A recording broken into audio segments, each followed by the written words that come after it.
ዝናብ ካነገበው ጉም ካረገዘው ከእንጦጦ ተራራ ማዶ እንደ ምንጣፍ ከተዘረጋው ከሱሉልታ ሜዳ ከሸገር ሲቲዎች ድሬ ሱሉልታ ሰማይ ስር ለአንዳች አሳዛኝ ታሪክ እግሬ ከወትሮ ይፈጥናል። ይህ ሽበት ሊወርሳቸው ያሰበው አባት አሳዛኝ ታሪክ ነው። በወሊድ ወቅት ባለቤታቸውን በሞት ያጡ ዛሬም ከትዝታ አልበም ቁጭትን እየመዘዙ ስንቱን በትካዜ የሚያስታውሱ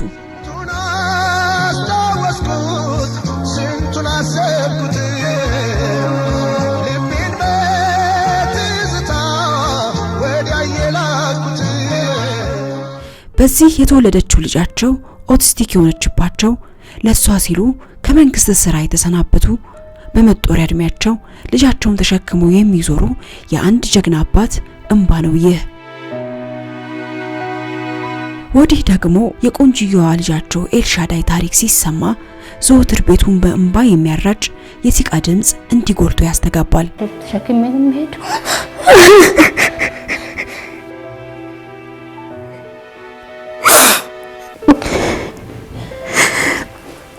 ተምራ የህግ ባለሙያ መሆን የምትፈልግ ዛሬም ተስፋ ሳትቆርጥ ብዕር ከወረቀት ለማወዳጀት የምትጥር ካለ አባቷ እጅ ውጭ ምርኩዝ የሌላት ከአባቷ ትከሻ ውጭ ምንም የማይሞቃት የፈጣሪ ስጦታ ኤልሻዳይ።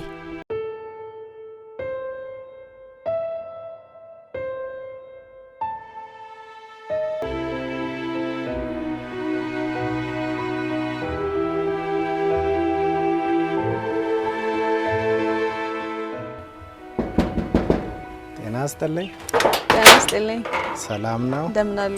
ደህና እግዚአብሔር ይመስገን። እንኳን በሰላም መጣችሁ። ሰላም ቆዩ። ሰላም ነው? እንዴት ነው? አካባቢው አልጠፋብሽም? ረጅም መንገድ ተጉዘን ሰው እየጠየቅን ነው የመጣ ነው። ሱሉልታ ለነገሩ አያስቸግርም ብዙ። አያስቸግርም በርግጥ። ሰላም ናችሁ? እግዚአብሔር ይመስገን። ኖር ግቡ። እሺ ተከተሉ። ጸጥታው ደስ ይላል ሰፈሩ። ጸጥ ያለ ነው። ለመኖሪያነት ምቹ ነው። በጣም ደስ ይላል። እንደምን አሉ? ሰላም ነው? ደህና እግዚአብሔር ይመስገን።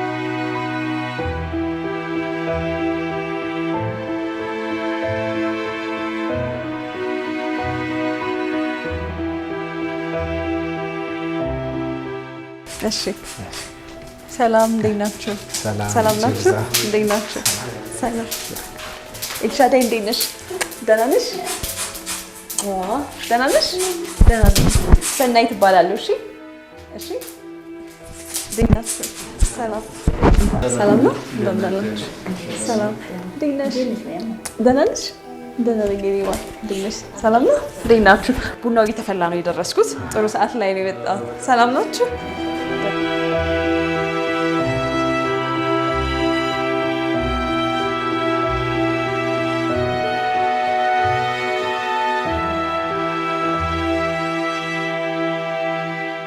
እሺ እንግዲህ አቶ በየነ ቡና ሙቅ ብሎ ነው የጠበቀን። ደስ ይላል። አቀባበላችሁ በጣም ነው ደስ የሚለው። እናመሰግናለን። እስቲ በቅድሚያ ግን ለተመልካቾች አቶ በየነ ማን ናቸው የሚለውን ነገር ከዛን ጀምር። እሺ በየነ አሰፋ እባላለሁኝ። የተወለድኩት አዲስ አበባ ርቼ አካባቢ ነው። ያደግኩት ከአንድ እስከ 7ኛ ክፍል አርሲ ክፍለ ሀገር ዴራ ትምህርት ቤት ላይ ነው ተምሬ ከዛ እዚህ አዲስ አበባ አክስቴ ጋር መስከረም ማዞሪያ ተመልሼ እዛው ትምህርቴን ከ8 እስከ 9 ያለውን እዚህ ያጠናቀቅኩ ማለት ነው።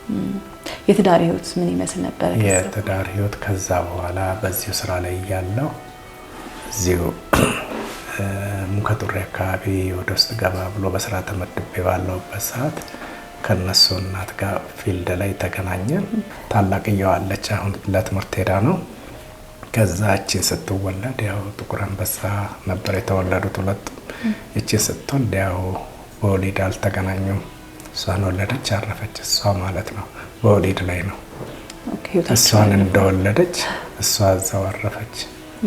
በቃ ከዛ በኋላ በሰራተኛ ነው አሁን ያለችውን ባለቤቴ እስካገኝ ድረስ በሰራተኛ ነው። እንደ እናት ሆና ተንከባክባ የምታሳድገው እሷ ናት። እህትየዋም ይኸው ከእናትም በላይ ሆና ልጆችን ትሪት እያረገች ገላ በማጠብ አንዳንድ ነገር እያረገች ተንከባክበው የሚይዙልኝ ያው እነሱ ናቸው።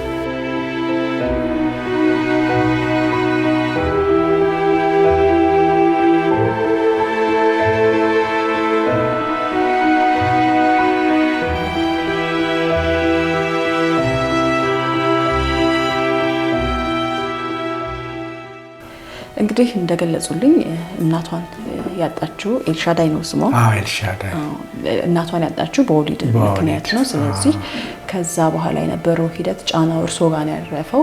ያን ጊዜ እንዴት አሳለፉት? ምክንያቱም እንደ ወንድ ህፃን ልጅ አራስ ልጅ ማሳደግ በራሱ የሚፈትናልና ያን ጊዜ እንዴት ነው ያለፉት? ያን ጊዜ ከባድ ጊዜ ነው። እናቶች ለእናት የተሰጠው ጸጋ ትልቅ ነው። እናት ማለት በምንም የማትተካ ናት። እኔ ስገባ ደም ይዤ ነው የመጣሁት።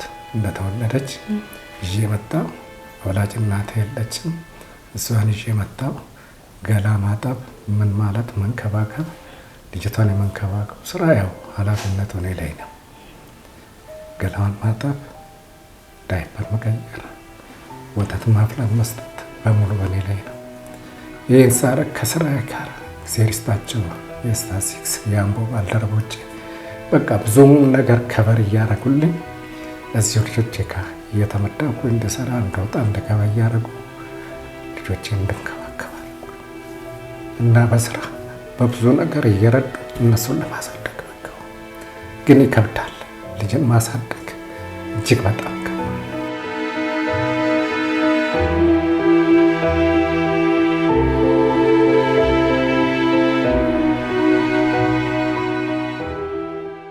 እናት ሁሉን ነገር ብትራበም ብትጠማ ሁሉን ነገር ትችላለች።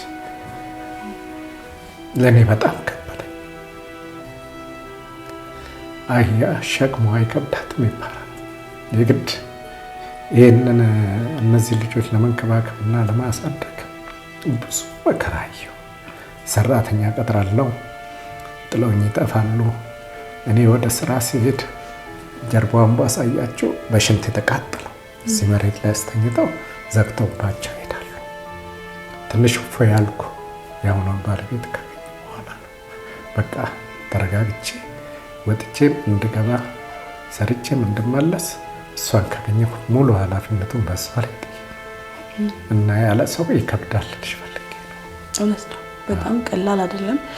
አንድም የባለቤቱን ሞት መስማት፣ ሁለትም ደግሞ አራስ ልጅን ተሸክሞ መምጣት፣ አለፍ ሲልም እንግዲህ የኦቲስቲክ ታማሚ ነች። ስትወለድም ጀምሮ እንደዛ ሆና ነው የተወለደችው ወይንስ ከጊዜ ሂደት በኋላ የመጣ ጉዳይ ነው? እናትየዋ የስኳር ፔሸንት ነበረች እና ስትገባ ኖርማል ናት፣ እንደማንኛውም ሰው በእግሯ ሄዳ ለወሊድ በምትገባበት ሰዓት እየተንቀሳቀሰች ነው የገባችው እና ከዛ በኋላ የምጥ መርፌ ተሰጣት 12 ሰዓት፣ ሁለተኛው ወደ 6 ሰዓት ተሰጣት። ከዛ በኋላ ራሷን ሳተች። በቃ ማማጥ አልቻለችም። አሁን ከሁለት አንዱን ለማትረፍ ብሎ ሲሞክሩ እሷን በማዋለጃ ጎትተው ሲያዋልዷት ከሌሊቱ 10 ሰዓት ላይ እሷ ተገላገለች። እሷን ይዘው እሷን ሰጡኝ። ሙቀት ክፍል አስገባሉኝ። ሙቀት ክፍል እዛው አስገባት ኩረንበሳ። ከዛ በኋላ እሷ እንዴት ናት ስል አይ ደህና ናት ትሪት እያደረግናት ነው አሉ። አሁን ዶክተሮቹ እንዳሉኝ ደም ማቆም አልቻሉም። ከመቶ አንድ እንደዚህ ያጋጥማል፣ አንድ ሰው ላይ እንደዚህ አይነት ይከሰታል። ደም ማቆም አልቻሉም። ብዙ በዛን ሰዓት የነበረውን ሁሉ ትተው ብዙ ፕሮፌሰሮቹም በቃ የሕክምና ከፍተኛ ባለሙያዎች ሁሉ ሞከሩ። በፈቃደኝነት ጠይቀው እንደውም ኦፕራሲዮን አድርገው ያንን ነገር ብሎክ ለማድረግም ሞከሩ፣ አልቻሉም። ከቀኑ 5 እስከ 6 ባለው ሰዓት በዛ ሰዓት አረፈች። በ2004 ዓ.ም በ2004 ዓ.ም ነው።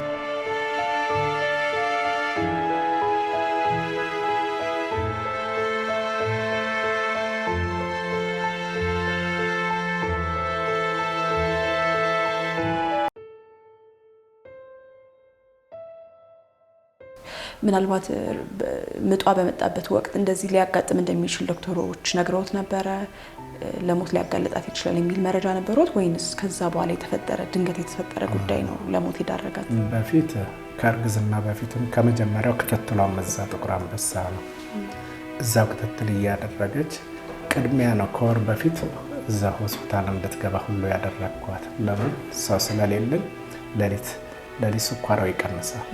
አጠገቧ ሆኜ ትሪት ማድረግ አለብኝና ያንን ሳረግ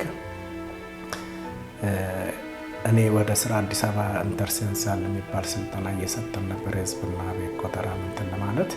ከዛ በኋላ እሷን ትሪት ለማድረግ እዛ ማስገብቼ እዛው እያሰለጠንኩ እሷ ጋር እያደርኩኝ በዛ መልኩ ትሪት ሳረጋት ነበረ። ጠዋት ቁርሷን ሰጥቼ እሄዳለሁ፣ ማታ እራቷን ይዤላት እሄዳለሁ። ቀን ያው እዛ ሆስፒታል ይንከባከቧታል። ግን ኖርማል ናት፣ ጤነኛ ናት፣ እንደፈለገች ትንቀሳቀሳለች። ምንም ችግር አልነበረባትም። እርግዝና ከመካሄዱ በፊት አማክረን ነው ሄደን እኔም እሷን ምርመራ አድርገን አማክረን ችግር የለም ታርግዝና ትምጣ፣ ከዛ በኋላ የሚሰጥ መርፌ ያለ እሱን እንሰጣታለን፣ ከዛ በኋላ ምንም ችግር የለም ማርገዝ ትችላለች፣ መውለድም ትችላለች አለ። ከዛው በየጊዜው በየወሩ ትምህርት ይሰጣል፣ ክትትል እዛው ታደርጋለች እና ምንም ችግር አልነበረም ለመውለድ እስከ ሄደችበት ሰዓት እና ልክ ከሌሊቱ 6 ሰዓት በኋላ ነው የተቀየረ። ሁለተኛው የምጥ መርፌ ከተሰጣት በኋላ ነው የመጀመሪያ 12 ሰዓት ተሰጠ። ሁለተኛው መርፌ ሲሰጥ ራሷን ሳተች። ከዛ በኋላ ማማጥ አልቻለችም፣ ምን አልቻለችም። እንደገና ኦፕራሲዮን ክፍል ሁሉ ወስደው በራጭ እንደገና ሁሉ አዩዋት እየተከታተሉ ምን አሉ። እንግዲህ ከነሱም አቅም በላይ ስለሆነ ያው እኛ መቼም ምክንያት እንዲሆን እንላለን እንጂ ብዙ ጥረዋል፣ ግን ማትረፍ አልቻሉም። ያንን ደም ማቆም አለመቻል ነው። ዶክተሩ ራሱ ሮጦ ከደም ባንክ ያንን ደም አምጥተው እስከ መስጠት ድረስ ብዙ ትሬት አድርገዋል፣ ግን ከአቅማቸው በላይ ሆነ ያንን ለማድረግ እና መንግስቱ ከ5 እስከ 6 ሰዓት ባለፈ ሰዓት ውስጥ እና ተሰናበታት አሉ። ምን ማድረግ አልችልም። አረፈችው።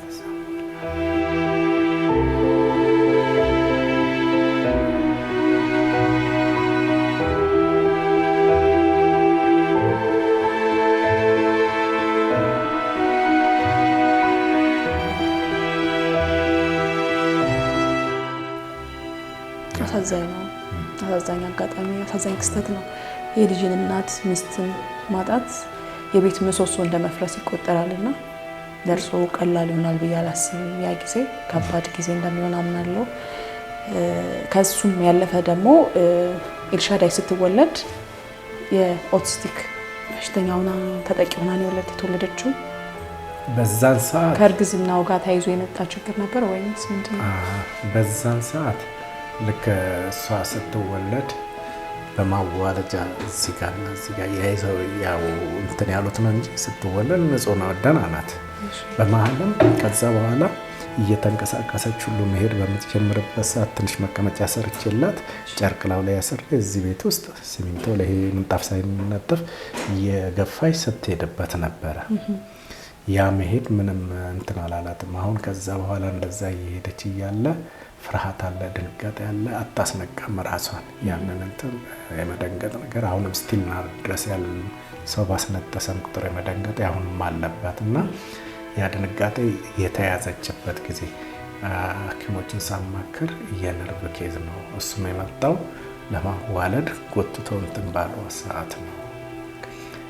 እኔ ያው ጥርጣሬም አለኝ። ልክ እሷ ራሱ ነው ስራ ሲሄድ ወድቃ እዚህ ላይ ያጥንት መሰንጠቅ ብሎ ወጌሻ ጋዝ ወሰድኩና ታዋቂ ወጌሻ አለች አየችና በፋሻ አሰረችና አትጨነቂ የልጅ ገና ነው ይድናል፣ ብዙ አይደለም ትንሽ መሰንጠቅ ነው አውጦ ነበር እሱ። ከዛ በኋላ ተዋት። የዚህ ኬዝ ነው ወይ ብዬም ባለሙያዎችን ሐኪሞችን አናገርኩ። እዛ ጥቁር አንበሳ አይደለም ይሄ በምትወለድበት ሰዓት አዋላጆች ጎትተው ባዕድ ነገር ሲይዛቸው እንዲህ አይነት ነገር ይፈጠራል። ነርቭ ኬዝ የሆነባት ከዛ ኬዝ ነው እንጂ ከዚህም በላይ ወድቀው ገና እንደተወለዱ ወድቀው የሚተርፉ በኖርማል የሚኖሩ አሉ የማለት እንትን ነው የነገሩኝ።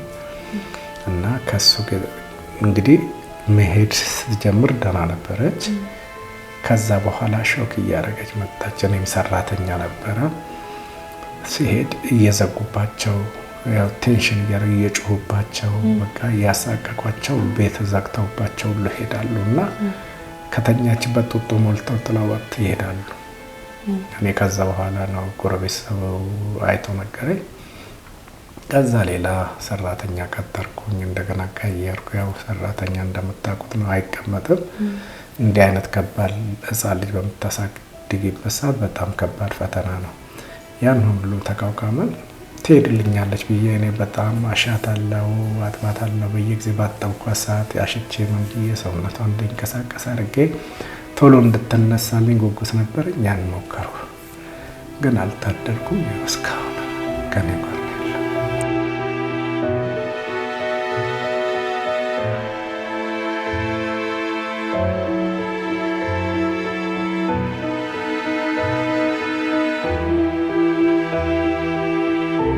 የስንት ዓመት እድሜ ሆና ነው እንደዚህ በሽተኛ መሆኗን የተረዱት እርስዎ? እንግዲህ የአመት ከምናምን ስትወድ አለመሄዷን አለመቻሏን ሳይ ወደ ሐኪም ቤት ሄጄ ጠየቅኩኝ። ልጅ በዚህን ጊዜ ይነሳል ይሄዳልም ምንድን ነው ኬዙ ብዬ እዛው ጥቁር አንበሳም ተመለስኩኝ። የግል ሆስፒታል እዚህ አዲሱ ገበያም አለ ህጻናት ሐኪም እዛም ወሰድኩኝ፣ አሳየኋት። አየና እንደዚህ ነርቭ ነው የነርቭ ኬስ ስለሆነ ይሄ ፊዚዮቴራፒ ያሉ እዛው ጥቁር አንበሳ ሄድኩ ተመልሼ እዛም ፊዚዮቴራፒ ያሰራው። ከዛ በኋላ ትንሽ ቆየው ኪዩር ሆስፒታልም ወሰድኩኝ፣ እዛም እነሱ ጋር ፊዚዮቴራፒ ያሰራዋት። ከዛ መለስኩኝ እንደገና ዲቦራ ፋውንዴሽን ያባላል እዛም ፊዚዮቴራፒ እንዲሰሯት እዛም ሰው ሲጠቁመኝ እዛም ወሰድኩ፣ እዛም አንቀሳቀስኳት።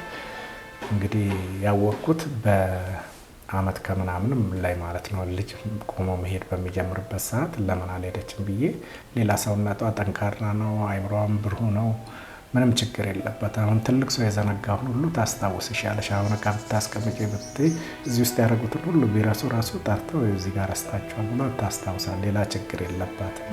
መሄድ በቃ ከወገቧ በታች ቆሞ መሄድ አለመቻል ነው።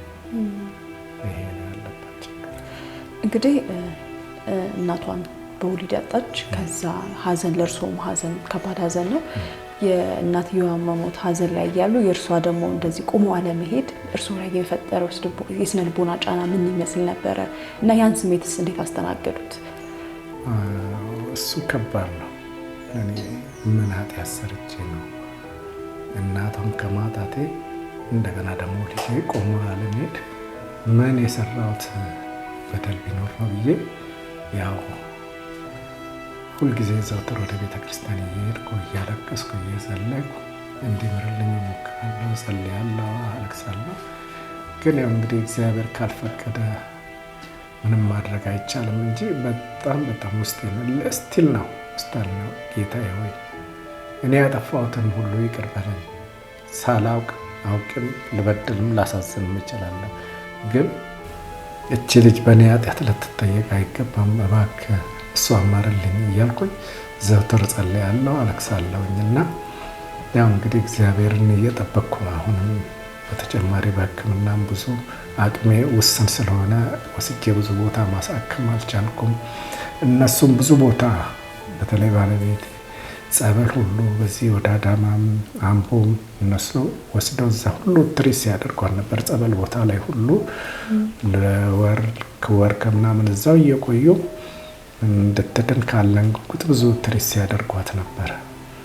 ነው እንግዲህ ያው ተጽዕኖ በእርግጥ አለ እኔ ላይ በጣም በጣም በቃ ቀና ብዬ እንዳልሄድ ውስጤን ሰርችም ሌላም ወዲያ ወዲህ ተሯርጬ እንዳልሰራ እሱ አሁን ስወጣ ስገባ አባ እኔ ብቻ ቤት እቀመጣለሁ ወይ አልወጣም ወይ አልማርም ወይ ትለኛለች። እዚህ የግል ትምህርት ቤት ነበር፣ እዛ ሞከርኩ። ሰክሰስ የሚባል ኬጂ ዋን እናቱን ጀመረች። ከዛ እንዲህ አይነት ባለሙያ ትሪት የሚያደርግልን ስለሌለ ይህን ማስተናገድ አንችልም አሉ። መልሼ እንግዲህ ወደ ጸበልና አንዳንድ ቦታ መሞከር ወደ ሕክምናው መሞከር ጀመርኩኝ። አልተሳካም። ሲያቅተኝ አሁን እዚህ ዲቦራ ፋውንዴሽን ከሰጡን በኋላ እዚህ ሃይ ስኩል ጠየቅኩኝና እነሱ ተቀበሉልን። ከ1 እስከ 8 ያለ እዛ ወሰድኩና እዛ እያመላለስኩ በፊት እንዲሁ በትከሻዬ ላይ ተሸክሜ ነው መወስዳትም መመለሳትም ቤተክርስቲያን ሳደርስ አንኮኮ አድርጌ ነው። እኔም የኩላሊት ፔሸንት ነኝ። ኩላሊት ጠጠር አለብኝ ሌፍት ሳይድ ላይ፣ አንዴ በጨረር አንዴ ደግሞ ከኋላ ኦፕራሲዮን አድርገው የታከምኩት አለ። እሷን ሳንቀሳቀስ በጣም ብዙ ጫና አለብኝ። ስቲል ነው ያመኛል አሁን እኔ ራሱ እና በፊት ሌፍት ሳይድ ብቻ ነው። አሁን ራይት ሳይድም እያስቸገረኝ ነው። ኩላሊቱ ራሱ አሁን ራሱ ለማንሳት አንስቼ ፖፖ ላይ ለማድረግ አንስቼ ዊልቸር ላይ አንስቼ መኪና ውስጥ ለማስገባት ከአቅማችን በላይ ሆኗል።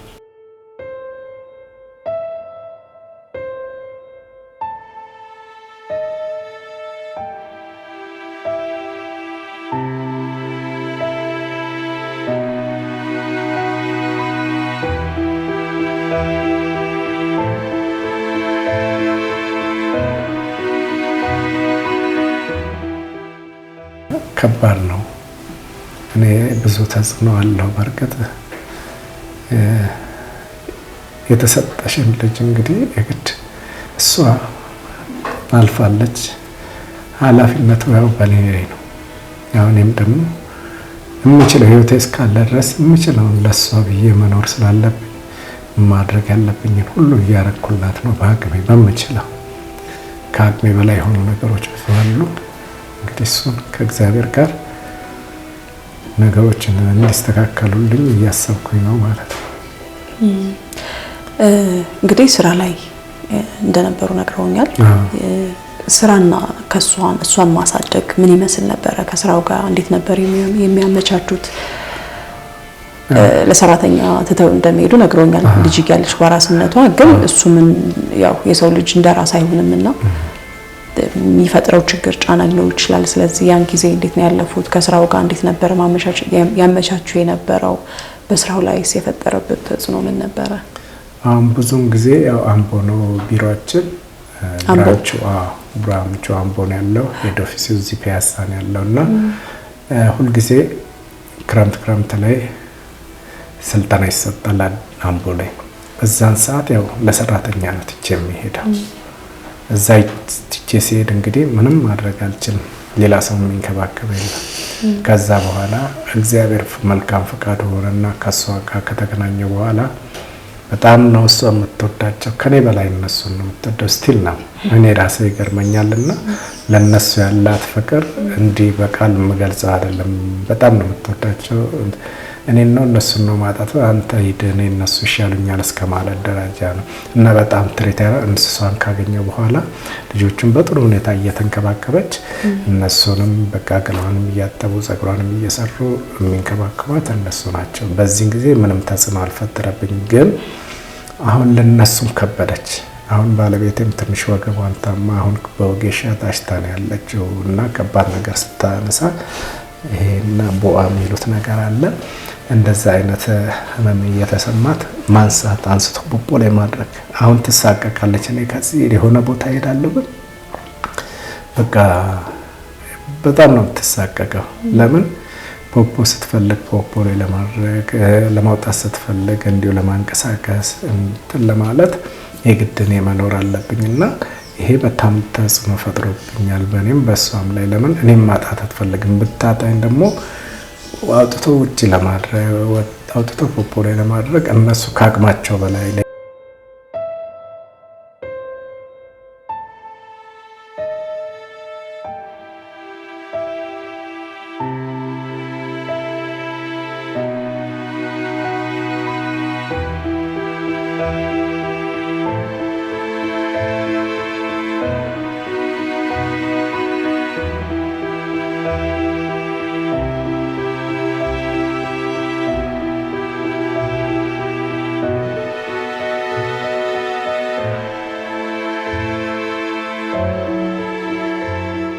እየተንከባከቧት እንትን ይላሉ። በቃ ትምህርት ቤትም እዚህ በነበረበት ሰዓት ተሸክመው ያደርሷታል።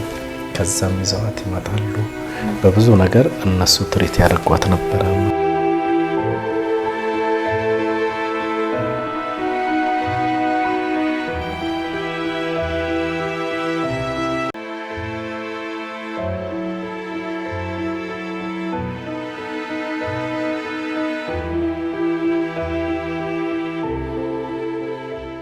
የጥሮታ ቀኖት ሳይደርስ ነው ጥሮታ ቀኖት ጥሮታ ሳይደርስ በፍቃደኝነት ጠይቄ ቢሮም ይሄንን ተረዶ በምክር ቤት ጸድቆ ጥሮታ እንዲከበር ተደርጎልኛል።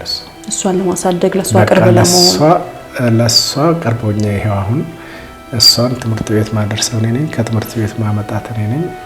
በቃ ጠዋት ቁርሳቸውን ይዤ አብልቼ እሄዳለሁ። ማታ ደግሞ እንደዛው ከትምህርት ቤት ይዣት እመጣለሁ።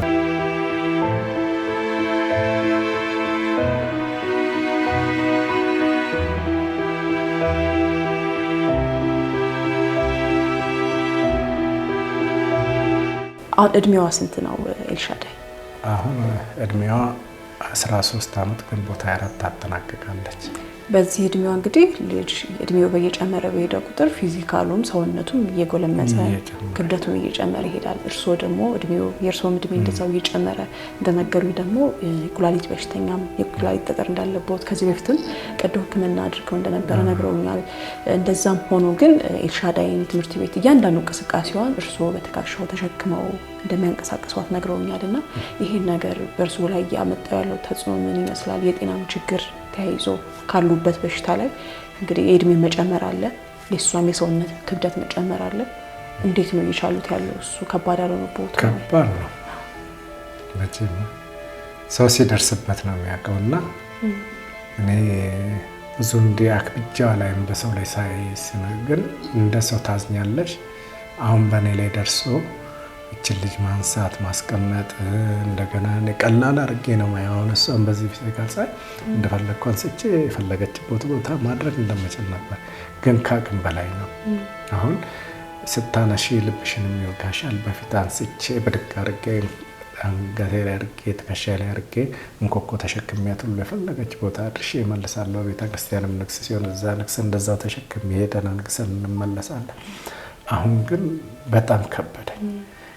ከኩላሊት ልክ እሷን በማነሳበት ሰዓት ሁለቱ ኩላሊቴ እየተሰማኝ መጥቷል። አሁን በተለይ አንደኛው ያው ጠጠር በፊት በጨረር ወጣልኝ፣ ሁለተኛ ደግሞ ከኋላ ሰርጀሪ ተሰርቶ ነው ያ ጠጠር ተለቅሞ እንደገና ያ ስሜቱ አለ። አሁን ከባድ ስራ ስትሰራ በጣም የመጠስጠስና የማመም ስሜት አለው ያ የተሰራልኝ። አሁን ሌፍት ሳይድ ራይት ሳይዱም እንደዚህ እያስቸገረኝ ነው። ያው ብዙ ውሃ መጠጣት የግድ ስለሆነ ያን እያደረኩኝ የግድ እሷንም ደግሞ ትሪት ማድረግ ግዴታዬም ስለሆነ በዛ መልኩ እሷን እንትን እየተንከባከብኩ ነው እያደረስኩ። አንዳንዴም እንግዲህ ፋይናንሻል ያስቸግራል። ከዚህ ገፍቼ ትምህርት ቤት ድረስ አድርሼ ከዛ ነድቼ ወደዚያ አምጥቼ በቀን 4-5 ወደዛ መመላለስ ያስፈልጋል። እሷን አድርሶ ለመመለስ ማለት ነው። እና በዛ መልኩ ትሪት እያደረኩኝ እንድትማር ለምን ሜንታል ሳቲስፋክሽን ከሰው ጋር ስትውል በጣም ደስተኛ ናት። በጣም ደስተኛ እዛ ውላ እንደው ምንም አንደበቷ ተፈቶ ባትናገርም ትንሽ ለመጻፍ ትሞክራለች፣ በተረፈ ለመረዳት ትሞክራለች። ግን ውላ መምጣቷ ለእኔ ትልቅ ነገር ነው። ከሰው ጋር ውላ ስትመለስ ደስተኛ የእሷን ደስታ ማየት ለእኔ ደስታዬ ነውና ይህንን እያደረግን ነው እስካሁን በቻልነው አቅም ማለት ነው።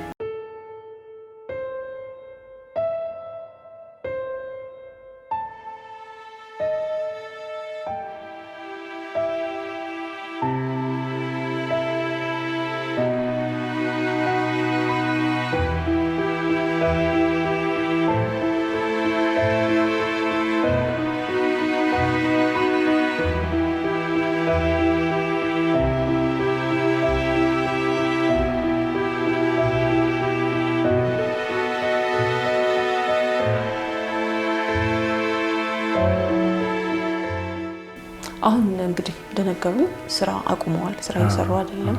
ሙሉ ጊዜውን ከኤልሻዳይ ጋር ነው የሚያሳልፉት። ትኩረት ስለምትሻት ትኩረት ስለምትፈልግ ማለት ነው። ታዲያ በምንድን ነው የሚተዳደሩት? የገቢ ምንጭ ሌላ አማራጭ አሉት ወይ? እንዴት ነው ህይወትን እየገፉ ያሉት? ለጊዜው ምንም አማራጭ የለኝም። ያችኑ የማገኛትን እያብቃቃው ነው በዛ የምኖረው። ሌላ ገቢ ምንጭ ምንም የለኝም። እኔ የምሰራው በፊት ፊልድም ስወጣ ከዛም ላይ ቆጥቤ ምን እያልኩኝ ለቤተሰብ የሚያስፈልገውን ከውጭም ገዝቼ ምን ብዬ ጊዜ ርስጣቸው የቢሮ ሰራተኞችም በፊት ሲመድቡኝ በአካባቢ እዚሁ ነው ወጥቼ መገባው እዚህ ሰርቼ መገባው እዚህ በዛ ትንሽ ተጠቃሚ ነበር። አሁን ስራ ካቆምኩ በኋላ ግን ያ ሁሉ ችግር በጣም በቃ ይፈታተንሻል። እንግዲህ ያው እንደ በፊትም ባትኖሪ ዝቅ ብለሽም ቢሆን ማግኘት ያለባቸውንም ባያገኙ በተቻለ መጠን ያችኑ እያብቃቃን እየኖረ ነው። ሌላ የገቢ ምንጭ የለንም። ከባድ ነው፣ ቀላል አይደለም። እርስዎ እያሳለፉት ያለው ታሪክ እንደማንኛውም እንደሰው አይደለም ለኖሩበት ለሰማው ሰው ራሱ ከባድ ስሜትን ሀዘንን መፍጠር ይችላልና እርስዎ በጣም መልካምና ጥሩ አባት ነዎት፣ ጥሩ ባል ነዎት፣ ጥሩ አባት ነዎትና በጣም ጀግና ሊያስብሎት የሚችል ብዙ ነገሮች አሉት። ምሳሌ መሆን የሚችሉ ለብዙ አባቶች ምሳሌ መሆን የሚችሉ አባቶች ነዎትና ላመሰግነው ተወዳለሁ። በዚህ አጋጣሚ ይህን ኃላፊነት ተቀብለው ተስፋ ሳይቆርጡ በአንዴ ሀዘንና ደግሞ ተጨማሪ ሌላም ችግር ያው ዘለቄታዊ ያለው ችግር ነው በእርሶ ላይ የደረሰውና እርሱ ቀላል አይደለም። ግን ያን በተስፋ ነገ የተሻለ ቀን ይሆናል አምላክን እንግዲህ አንተ የፈቀድከው ይሁን ብለው ነው ተቀብለው እየኖሩ ያሉትና ነገም የተሻለ ቀን ነው፣ ነገም መልካም ቀን ነውና ነገ ይዞት የሚመጣው መልካም ጊዜ መኖሩ አይቀርም። እርሱ ግን በጣም ጠንካራና መልካም አባት ነዎት። በዚህ አጋጣሚ ለመግለጽ እወዳለሁኝ። ኤልሻዳይ አሁን ዘንድሮ ትምህርት የጀመረችው በፊት ኬጂ1 እና ኬጂ2 ቀደም ብላ ተምራ ነበረ። በመሀል አንቀበልም ሲሉ ሰክሰስ ስኩል የሚባል አቶ ኩመራ የሚባል እዚሁ ቅርባችን ነበር የግል እዛ እየከፈልኩ ሳስተምራት ነበረ። ወደ ኬጂ3 ስታልፍ በዚህ የሰለጠነ ባለሙያ የለንም፣ መምህራኖችም ደግሞ እንደዚህ አይነት ሰው ትሪት ለማድረግ እንትን አይሉም ሲሉ እኛ ራሳችን ቅርባችን ስለሆነ ልክ በሚያስፈልገው ሰዓት እየመጣን ትሪት በዚህ አንቀበልም አሉኝ። እስከ ትምህርት ቤት የህፃናት እንትን ሁሉ ሄጄ ጠየቅኩኝ፣ ሴቶች ጉዳይ ላይ ሄጄ ጠየቅኩኝ፣ እስከ ፍርድ ቤት ድረስ ሁሉ አስጠልቼ እንዲለምኑት ወይ ደግሞ እንዲያግባቡትም ጠየቅኩኝ። ያው ፈቃደኛ ባይሆን በገንዘብ ሳፖርት ላድርገው እንጂ እኔ ይሄንን አርጉ ብዬ መምህራን በዚህ ሰዓት እንዲህ አይነት ሰው አስተምሩ ብዬ ግድ ልላቸው አልችልም ብሎ እምቢ አለኝ። ቁጭ አልኩኝ። ከዛ እሷን በዘንድሮ ዓመት እዚህ ትምህርት ቤት ሄጄ ጠይቄ ያው ባለስልጣናቶችን ማማከርኩኝ። በቃ ድጋፍ እንጽፋለን አሉ፣ ጻፉልኝ። ትምህርት ቤቱ እንዲቀበለን ተደረገ። ያው ከኖርማል ተማሪዎች ጋር አብረው እንድትማር ተደረገ።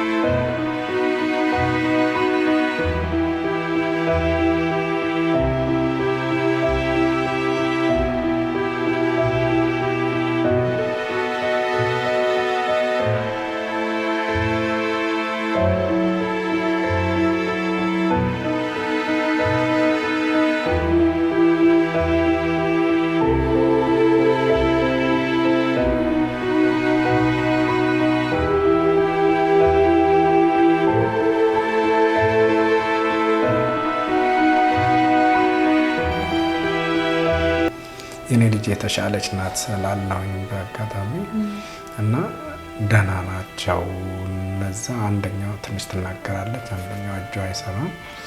እቺ መሄድ አለመቻል እንጂ እንደው ሕክምና ብታገኝ እንደው የምትድን እንደራሴ ደህና ሕክምና ብታገኝ የምትድን ይመስለኛል። የሌሎቹን ሳይና ከኔ ጋር ሳነጻጸን ማለት ነው። እና ይሄ ነው እሷን ትሪት ለማድረግ እንግዲህ የግድ አደራ የእናቷ አደራ ስላለብኝ እስከ መጨረሻ ህይወት እስካለው የሚችለውን አደርጋለሁ። ምን ያክል ይርቃል ትምህርት ቤቱ ከዚህ? ከዚህ ይርቃል። 2 ባስ ስቴሽን ፋርማ ሁለት ፌርማታ ነው። ከዚህ ሩቅ ነው በጣም ይርቃል። የግድ ነው ቀደም ብለን ተነስተን እናደርሳለን። ያው እንዲህ ዝናብ ሲሆን ያስቸግራል። ከዛም ደግሞ ልክ በሰዓቱ ነው ማታ ይዘናት እንገባለን። ያው ግማሽ ቀን ስለሚማሩ በሽፍት ነው። እንግዲህ እድሜዋ እየጨመረ እየሄደ ነው። በዛው ተከትሎ ደግሞ ያው ሴት ነች፣ ተፈጥሯዊ ግዴታዎች አሉ፣ ታስተናግዳለችና እሱ ደረጃ ላይ ደርሳለች ወይስ እሱ በራሱ ያመጣባት ተጽዕኖ አለ ወይ? እሷን አንተ እርሱ እንዴት ነው ያንን ነገር የሚያመቻቹላት? ከባድ ነው። አሁን እሱ ያለ እድሜዋ ነው። እንደውም አንዳንዴ እድሜያቸው ሳይደርስ ምቾት ይሁን እንግዲህ ቤት ውስጥ ተንከባክበን ስለያዝናት እንጂ ያለ እድሜዋ ነው ፔሪድ መጥተው እንዲህ በየጊዜው በቃ ያለውን ሁኔታ ቀድመን አሳውቀን ይሄ ያለ ነው ለሴቶች የተዘጋ ነው ምናምን ብለን እሷ እንተናታ እንዳትል ትሪት እያደረግን ያው አሁን ለጊዜው እነሱ ስላሉ በደንብ ትሪት ያደርጉልኛል። ያው ሞዴስም እየቀየሩ ምናምን እናደርሳለን። አንዳንዴ ሲበስባት አስቀርተን ለአንድ ሁለት ቀን አስቀርተን እንደገና እናደርሳታለን። በዛ መልኩ ትሪት እያደረግናት ነው እንጂ አይ መጣብኝ ትላለች፣ ትናገራለች። እሷም መጣ እኮ ትለኛለች። ያው ግልጽ ስለሆነች ትነግረኛለች። ያው እነሱ ከኔ ይበልጥ እነሱ ትሪት ያደርጓታል። የሰው ልጅ ትልቁ ነገር ከአካሉ በላይ አእምሮ ነው።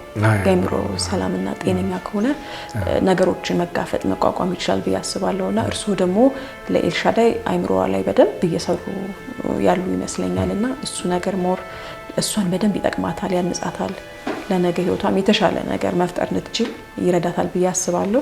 እንደነገሩኝም እንግዲህ ጥሩ ሕክምና ካገኘች መዳን እንደምትችል ነው እርስዎ የሚያመኑትና ሐኪሞች እንደዛ አይነት ተስፋ ሰጥተውታል ወይንስ እንደው የራሱ ምኞት ነው?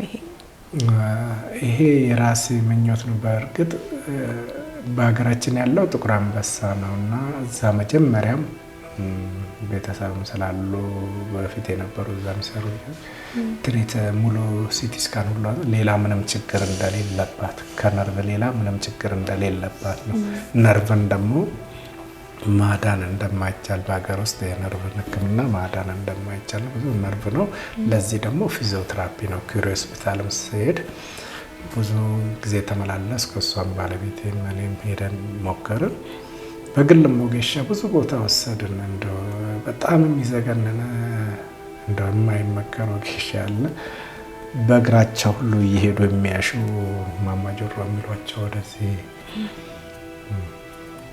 ምን አካባቢ ነው መከኒሳ በእግር ነው የምታሻው። አይነ ስውርና ሴትዮዋ ምናልባት ሰምታችኋት በእግር እማማ በቃ በቃ እያለች እስከ እኛ እንግዲህ ትደንልን ብለን በእግሯ እየሄደች በቃ ሰውነቷ ላይ በዛ ሰውነቷ በጣም ትልቅ ናቸው እና እንደዛ እየረጋገጡ እያሻት እንድትድን ብዙ ጊዜ ሞከርን። ያው ምንም ለውጥ አልነበረም በዛን ጊዜ ያው ከኛ መባከንና ከኛ ልፋት በስተቀር እና በጸበልም በወጌሻም ብዙ ሞክረናል። በሕክምናውም ደግሞ የተቻለ እዚያ አዲስ አበባ ውስጥ አሉ ከሚባሉ ሞከር እንግዲህ ኩሪ ሆስፒታል ብዙ ነገር የሚያስተካክሉ ናቸው። አይተው ነርቭ ኬዝ ነው ያሉን። በቃ ለዛ እንጻፍልህ አሉን። ጥቁር አንበሳ ፊዚዮቴራፒ እንዲሰራልኝ ማመላለሱም ለኔ ከበደኝ። በፊት ከስራም ጋር ጠዋት አድርሶ ሄዶ ያንን ፊዚዮቴራፒ አሰርቶ ለመመለስ ስራዬም ደግሞ እኔ ብዙውን ጊዜ ክፍለ ሀገር ስለምንቀሳቀስ አይመቸኝም ነበረ። ያ ተጽዕኖም ነበረ። ግን የምችለውን ሁሉ አድርጌያለሁ። ለሷ ብዙ አድርጌያለሁ። በሕክምና ደረጃ የሚሞከረውን ሁሉ ሞክሬያለሁ።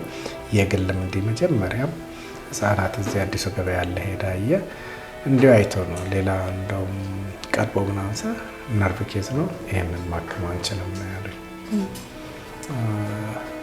ይሄ ሊተዋት አይችልም። የሚችል እግዚአብሔር አለ። ስለዚህ ወደ እግዚአብሔር ሄጄ ይህችን ልጅ ማዳን እችላለሁ ብዬ ሙሉ እምነቴን በዛ ላይ አድርጌ ይዤ ተመልሻለሁ። ብዙ ተስፋ የሚያስቆርጥ አንዳንዴ ዶክተሮች እንደመጣላቸው ሲናገሩ ይከብድሻል። ያንን ሁሉ አድርጌ ተመልሼ መጥቼ እንደገና ሌላም ቦታ እንዲወስጄ በሕክምናው በቃ የሚያዙት ያው ፊዚዮቴራፒ ነው እና ሲያቅተኝ እኔ እዚህ ያንን ያየሁትን አሁን ሲደክመኝና ራሴ እንትን ሲል እየተውኩ መጣሁ እንጂ እቤት ውስጥ ራሱ እዛ ያየሁትን እቤት ውስጥ ራሴ ያሰራት ነበረ። ማሸት እንዲሁም ጠፋነጥፍና ማሸት ማንቀሳቀስ አንዳንድ ጆንቷ እንዲፍታታ እንደዛ ብዙ አደርግላት ነበረ።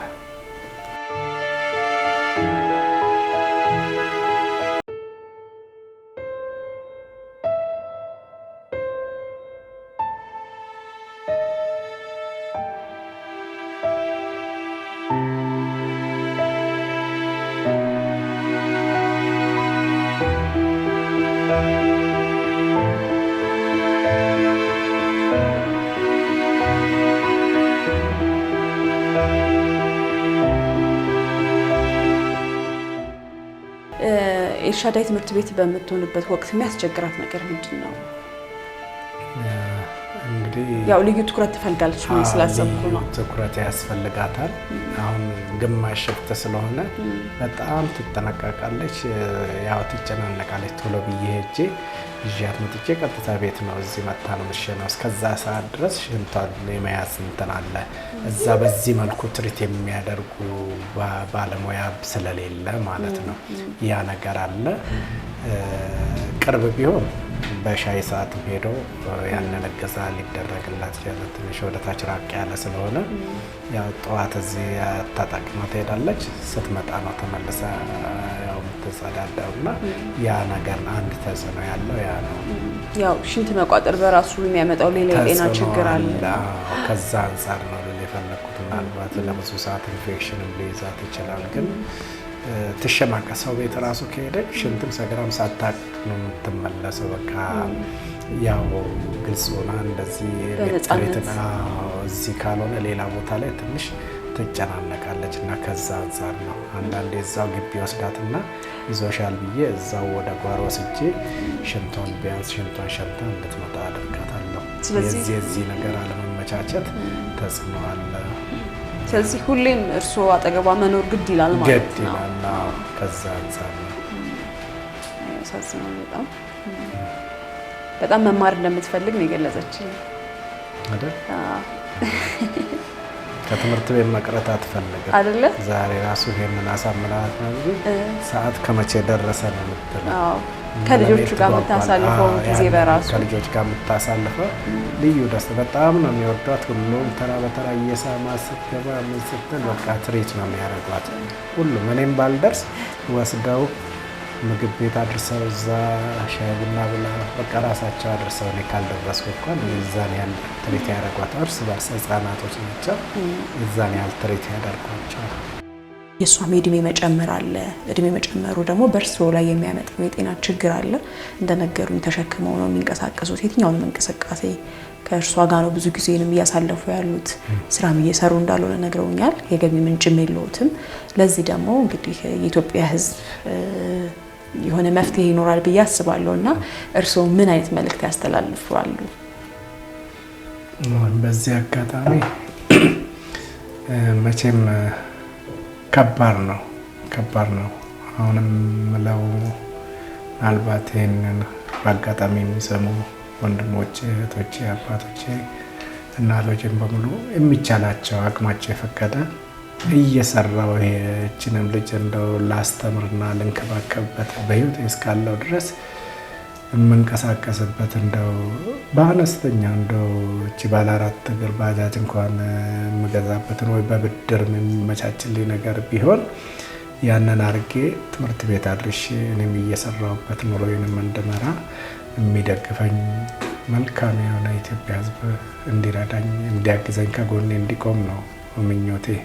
በይበልጥ ደግሞ ለእኔ ሳይሆን እኔ ጥሬም በበላ በዚህ መኖር እችላለሁ። እሷን ለማሳደግ እሷን ለማስተማር ለማንቀሳቀስ ከአቅሜ በላይ የሆነ ስለሆነ ነው ይሄንን የምለውና የሚመለከቱ በአጋጣሚ በዚህ አጋጣሚ ይሄንን የሚያዩ ሁሉ ከጎኔ እንዲቆሙ አደራላቸዋለሁ በእግዚአብሔር ስም። መልካም። በጣም ጎበዝ ጠንካራ ሰው ነዎት በእውነት። እኔ በእርስዎ ንግግር ጥንካሬዎትን ነው እየተረዳ ያለሁት።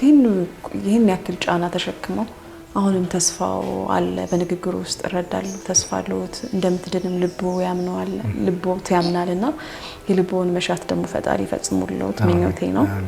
እንግዲህ መለስ ላድርጎትና ደግሞ ቀደም ሲልም በወሬው መካከል አሁን ላይ ያለችው ባለቤቴ እያሉ ሲያወሩ ነበርና ከሷ ጋርስ የነበረዎት ግንኙነት እንዴት ነው? አጋጣሚ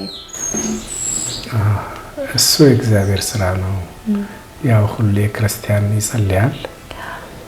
ሳላስብ እኔ የሆነ ስራ ልሰራ ወደዚህ መጣሁ፣ እሷም የሆነ ስራ ልሰራ መጣች። በአጋጣሚ ከሷ ጋር እዚህ ተገናኘን። ይህም ምዝገባ ነበረ ስትመዘግብ። ያው ብዙውን ጊዜ ስታሲክስ ያው ብዙውን ጊዜ ከዳታና ከምዝገባ ጋር የተያያዘ ነው። ያንን ምዝገባ እያካሄደች እያለ እኔ ይህም ቤት እየሰራሁ ነበር። ጠየቀችኝ፣ ልጆች አለ? አዎ። ማን? የመጀመሪያ የዲዲያ በየነ፣ ሁለተኛ የእርሻዳይ፣ ከዛ ሰራተኛ ነበረች ሰራተኛ እና እኔ ነኝ አልኩኝ። እናታቸውስ? ወደማትመለሰው ሀገር ሄዳለች እሷ። አያት ቀልድብኝ አለች።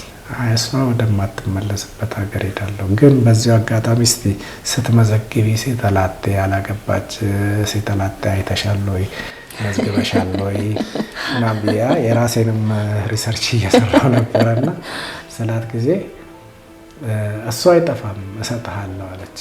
አሁን ቆማ ትክ ብላ ሁኔታውም የዚችም ልጅ እዚህ ቁጭ ብላ አባ አባ ትላለች። የዛን ጊዜ ሰው የለም አባ ትላለች። ከዚህ ትጠራለች። እሷ ስትሰማ እሷም ፍዝዝ ብላ ታዳምጣለች። ቆይ እስቲ አንቺም ልትሆኚ እኮ ትችላለሽ ብዬ ዘልቼ ወረድኩና ከዛ ስልኳን ተቀበልኩና ከዛ በኋላ እግዚአብሔር ዓላማ አለው ተገናኘን። ወደ እዚህ ስርዓት ልጆችን ልታንከባከብ በፍቃደኝነት ገባች እልሻለሁ። የእሷ መልካም ፍቃድ ማንም ሰው የማያደርገውን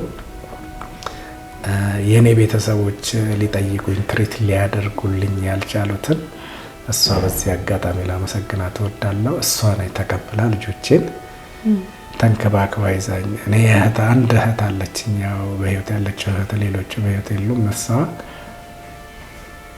እሷ ሩቅ ሀገርም ብትሆን ግን ለእኔ የደረሰችልኝ እሷ ነች። ልጆችን በመከባከብ በመያዝ ብዙ ነገር ያደረገችው እሷ ናትና በዚህ አጋጣሚ ላመሰግናት እወዳለሁ። ማንም ሰው ያላደረገልኝ አሉ። አክስቴ ልጆች አሉ፣ ስልክ እንኳን አይደውሉም እንኳን ተንከባክበው እንትን ለማለት። ስለዚህ ይሄን ያለው ሁኔታ ለሻለኝ የተገናኘ ነው በዚህ አጋጣሚ ነው። በጣም መልካም ሴት ነች። በጣም ማንም አያደርገውም እንደዚህ። እንኳን ያልወለደው ልጅ ያውን በዚህ ሁኔታ ያለ ልጅ ለመቀበል ቀርቶ የራስንም ለመቀበል የሚከብድበት ጊዜ ነውና በዚህ ወቅት እንደዚህ አይነት መልካም ሰው ማግኘት እርሶ ራሱ እግዚአብሔር እውነት ከርሶ ጋር እንዳለ ማሳያ ነው ይሄ ራሱ። እና በጣም መልካም ሴት ነች። ማን ነው ስሟ? ተናኘ። እስቲ በኋላም እሷን እንጠይቃታለን፣ እናወራለን ከሷ ጋር። ለምን ያክል ጊዜ አብራችሁ ቆያችሁ ማለት ነው ከሷ ጋር? እውነት ከሷ እድሜ 1 አመት ነው 2 አመት ወዲያው ነው የተገናኘነው። ያው 11 አመት ይሆናል። ረጅም ጊዜ ነው። በጣም ረጅም ጊዜ።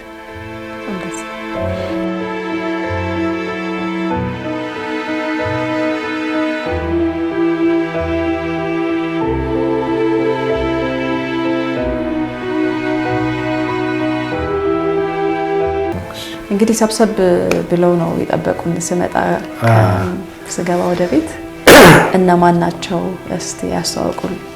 እሺ ተናኘ ባለቤት ያልኩሽ እሷ ናት። ተናኘ ይባላል። ተናኘ ደሳለኝ። እንግዲህ ከየት እንደምጀምር አላውቅም። እንግዲህ የልሸዳይ እናት ነኝ። የ1 አመት ከ6 ወር ነው አገኘሁት። እንግዲህ እስከ ዛሬ ያሳደግኳት ነው ያንከባከብኳት ነው። ደስተኛ ነኝ፣ በጣም ደስ ብሎኝ ማለት ነው። መልካም ልጅ ናት። እንግዲህ እንዴት ብዬ እንደምገልጽ አላውቅም። እኔ ስለሷ እህቴም ያሳደገች ነው። ከኔም ጋር እሷ ናት እናት ማለት እንግዲህ እህቴ እስከ ዛሬ እሷ ናት። ለፍታ ምን ብላ አሳድጋ አጥባ ጸጉሯን ሰርታ አብሬ እየደፋች እሷ ናት። እኔ ደግሞ የተቻለውን ነገር እየሰራሁባት እንደ እናት እንደ ልጅ ሆነ እያሳደግኳት ነው። በጣም ፍቃደኛ ነኝ፣ በጣም ደስተኛ ነኝ። ትንሽ ቅር የሚለኝ እኔ ይሄ ትምህርቷ ለመማሯ ደስተኛ ለመሆኗ እንግዲህ ከልጆቿ ጋር ለመሮጣ ምናምን ይከፋኛል። አንዳንዴ ከሰዎች ለመሆኗ በጣም ይከፋኛል። እሷ የተማረችው የነበረችው ትምህርት ቤት ሲመረቁ ጠፋው እኔ ከዚህ ሰፈር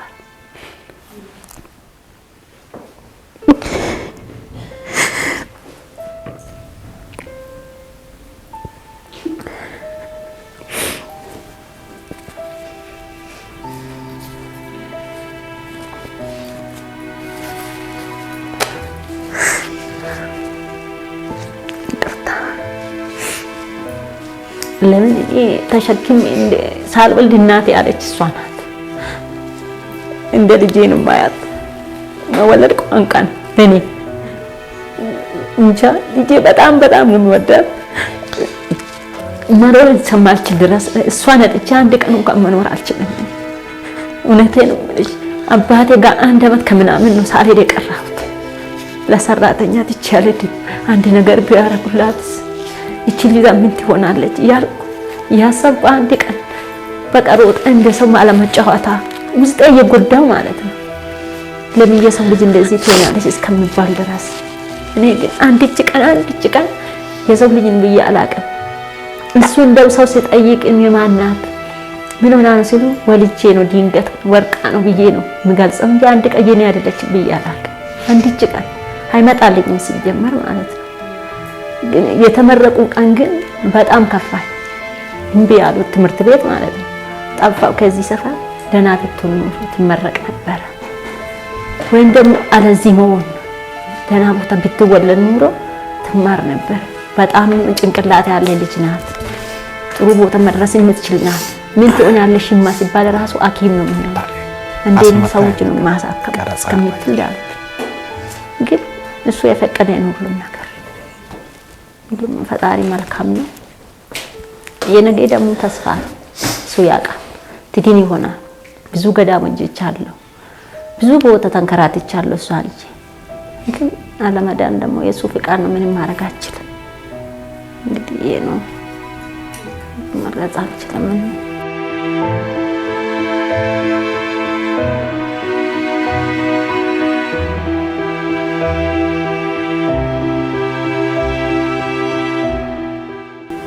እሱም እንደ አባት የቻለ ነገር ያደረገ ነው። ጥሩ አባት ነው። ተሸክሞ እስከሚሄድ ድረስ ያሳክማል፣ ያቆርባል፣ ይዞ ይሄዳል። እኔም እሱም ተቻችለን ግን ቤተሰቦቼ እኔ ጋር ስለሆነ ነው እስከዛሬ። እህቶቼ 2 ነበሩ።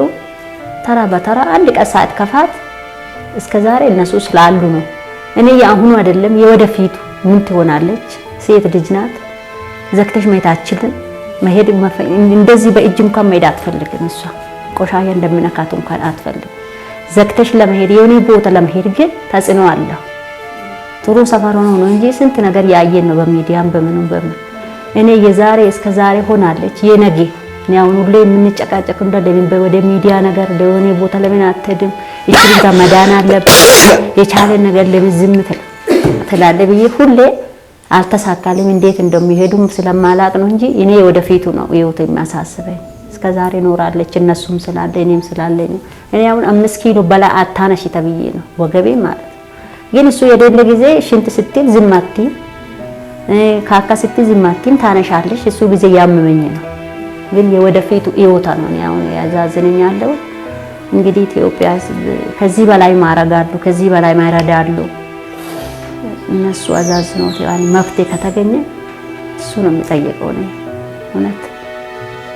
የሷ የሆነው ነገር ቢገኝ ጥሩ ትምህርት ቤትም ይሁን ምረዱትም ይሁን ማስተምሩትም ይሁን ግን እስከመቼ እሱም አይችልም። አሁን አባቶ ነው ግን አይጥልም። ምን ያደርጋል እንጂ እስከመቼ ይሸከማል? ያደገች ነው የምትመጣ። እሱ ወደ ታች ነው፣ እሷ ወደ ላይ ናት። ስለዚህ መፍትሄ ከተገኘ እንግዲህ ኢትዮጵያ ሰፊ ነው፣ እጇም ሰፊ ነው። ጆሮአችሁ ይሰማል። ከረዱ ይጠይቃል።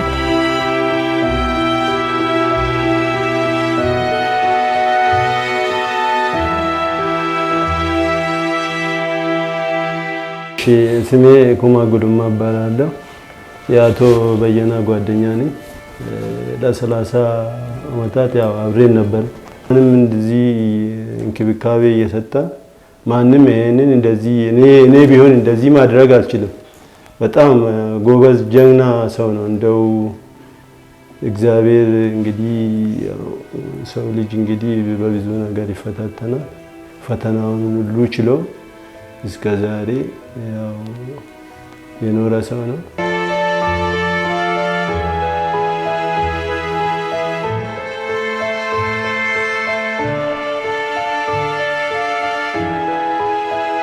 አዲስ እባላለሁ። እኔ ኢቴ ካገባች በኋላ ነው ከሀገር ቤት የመጣሁት። ከዛ ከ7 ጀምሬ እስከ 12 እዚህ ነው ተማርኩት እና ኤልሸዳይ በጣም ነው የምወዳት፣ እሷም በጣም ነው የምትወደኝ። እኔ ማጣት አትፈልግም። እኔ ከጠዋት ትምህርት ከሄድኩ እንኳን ከሰዓት እመለሳለሁ ካል በቃ ዛሬ ቅሪግና እኔ ጋር ነው የምትለኝ። እኔም ደግሞ አንዳንድ ቀን ቀራለሁ እና በጣም ከባድ ነው። መናገር ራሱ ከብዳል። አንዳንድ ቀን ልጆቹ ሰፈር ውስጥ ልደት ካለ እስኪ ተሸክመኝ ስትለኝ እኔ ምን ቢያህል ተሸክመኝ መሄድ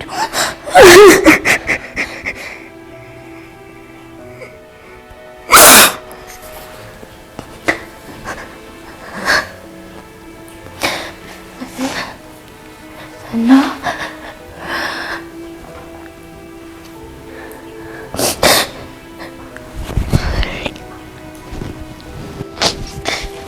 ጊዜ ጸበል ሄደን 2 ወር ቁጭ ብለን እሷ እንደሷ ታመመች ልጅ አለች። እሷ ድና ስትገባ ፈጣሪ ሆነ ሳልል ነው የሚገባች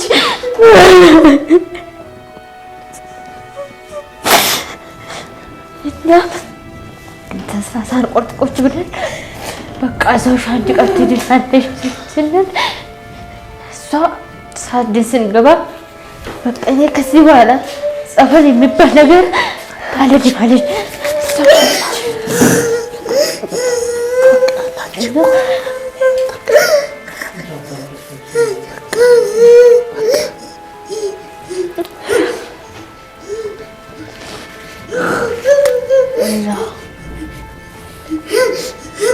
እሺ በቃ አንድ ቀን ትሄጃለሽ፣ አንድ ቀንማ መሄድ አይቀርም ነው የምትለው። ወደዚህ ግባ፣ እዚህ እኮ ይቻላል፣ ችግር የለውም። እዚህ መሆን ትችላለህ። ለምንድን ነው አንቺ አማከጅኝ? የወንድሜ ልጅ ናት እቺ። ለምንድን ነው የማትሄጂ? አንድ ቀን እሄዳለሁ እግዚአብሔር ያረቃት ስትል በቃ ትሄጃለሽ ያልኳት እኔ በቃ ከኔ ፊት ለፊት እንዳትሄጂ ነው የምትለኝ እኔ ማለት ነው። 12ኛ ወድቄ ወርሺ 12ኛ አልመጣኝም ነጥቤ ይሳያለችኝ። ለምን ስትላት እዚሁ ነው የምትቀመጪ አትሄጂም አለች። እኔም እዚሁ እየተማርኩ ሆነ 2ኛ ዓመቴ ነው። ጠዋት እሱ ካልኖረ ሽንት ቤት ፖፖላር አስቀምጬ ማንም ከሌለ ወንድሜ ቤት አድርጌ ወንድሜ ቤትም ሰራተኛ አለች። እኛ የሌለን ጊዜ ፖፖላር አድርጋ ስትል እኔ ትምህርት ቤት ቁጭ ብዬ ራሱ ስለሷ ነው የማስበው ለተመናገር ከሆነ ማለት ነው። እና አንዳንድ ነገር ብትረዳትም የተሻለ ትምህርት ቤት ገባም ጥሩ ነው ብዬ አስባለሁ። ቢያክም ቢሆን ይሄ ነው።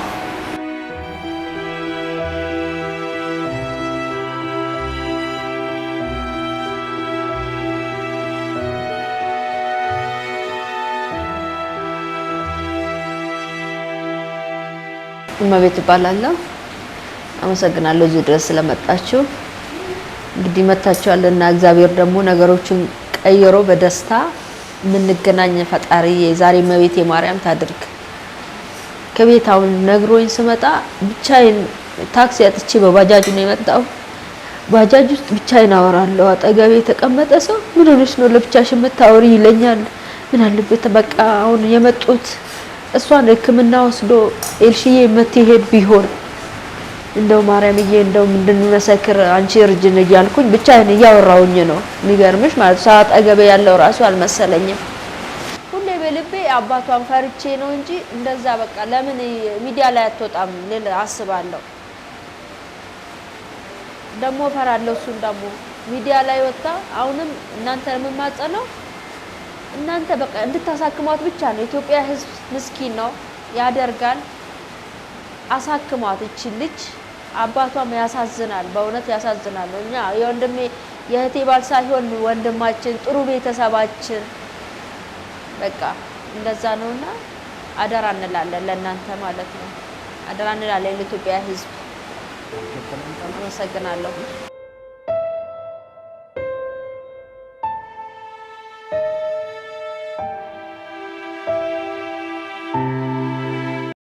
በዚህ ሁኔታ ለሚያሳልፉ እናት፣ አባት፣ የተለያዩ ሰዎች ኃላፊነት የተሸከሙ ሰዎች ይኖራሉና ከእርስዎ ልምድ ተነስተው ምን አይነት መልእክት ያስተላልፋሉ? እስኪ ጥንካሬዎት እንዴት ነው?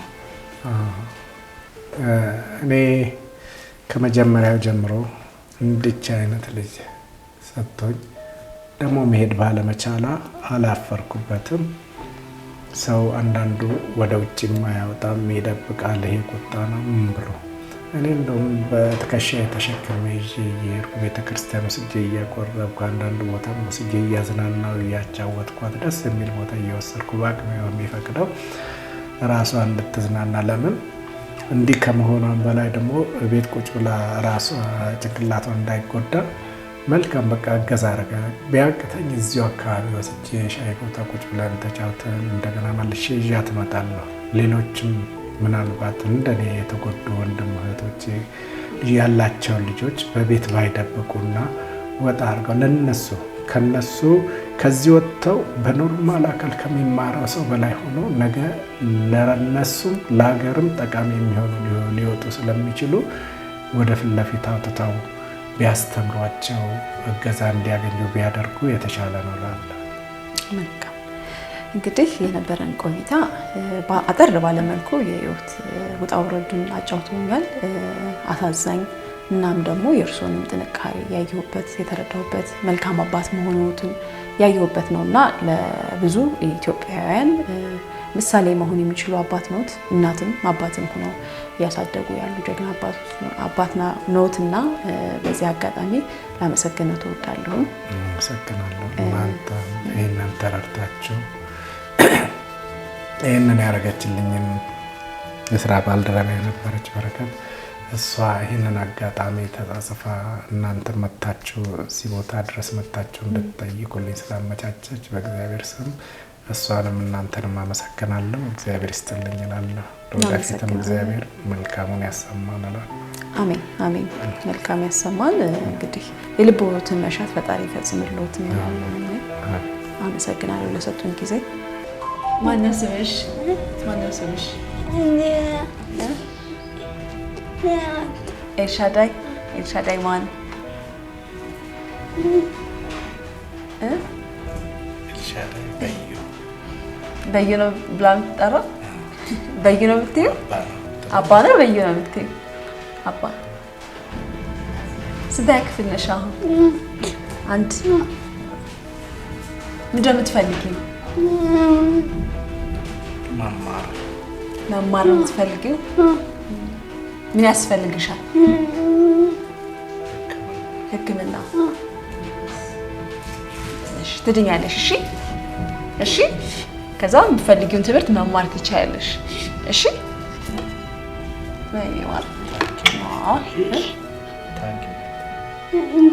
አመሰግናለሁ። እኔ ታንኪዩ። እሺ እሺ።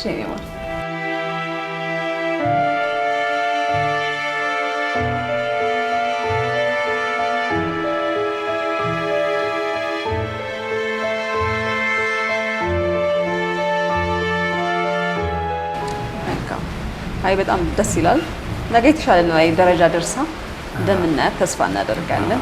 በዚህ አጋጣሚ ምናልባት ሳልናገር ያለፍኩት የአምቦ ስታፌን በሁሉ ነገር ትሪት አድርገው እዚህ ቦታ ለረጅም ጊዜ እንድመደብ እያደረጉ በእኔም በስራውን ጫና በማይፈጥር መልኩ እገዛ አድርገውልኝ በምደባ የኛ ቢሮ ኃላፊ አሁን ወደዚህ ቢያድግም አቶ ፉፋ ውልቶ ይባላል።